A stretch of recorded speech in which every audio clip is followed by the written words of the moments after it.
अस्सलाम वालेकुम, मैं हूँ कोमल और आप देख रहे हैं कोमल्स किचन। आज मैं बनाने जा रही हूँ ग्रीन चटनी। तो ग्रीन चटनी के लिए जो चीज़ें हमें चाहिए, आधा कप मैंने पुदीना लिया है, 1 कप हरा धनिया, 6-7 मैंने हरी मिर्चें ले ली हैं, 3 लहसुन की जवें और 2 ये छोटे टुकड़े अदरक के, 1 टेबलस्पून लेमन जूस, 1 टीस्पून ज़ीरा।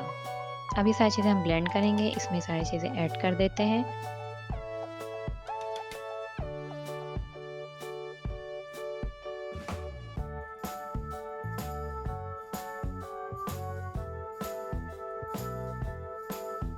2 टेबलस्पून पानी ऐड करेंगे और फिर इसे अच्छी तरह बीट कर लेंगे।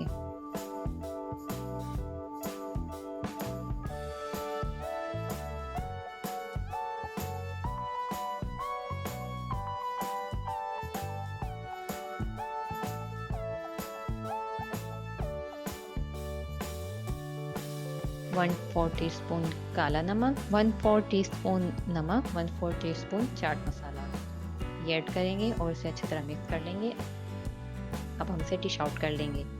तो ये लीजिए हमारी मज़ेदार सी झटपट बनने वाली ग्रीन चटनी। आप इसे स्नैक के साथ इस्तेमाल कर सकते हैं, फ्रेंच फ्राइज़ के साथ बहुत अच्छी लगती है। ये बिल्कुल आसानी से बन जाती है। जल्दी हूँ फिर आऊँगी एक अच्छी और नई रेसिपी के साथ। तब तक के लिए अल्लाह हाफ़िज़।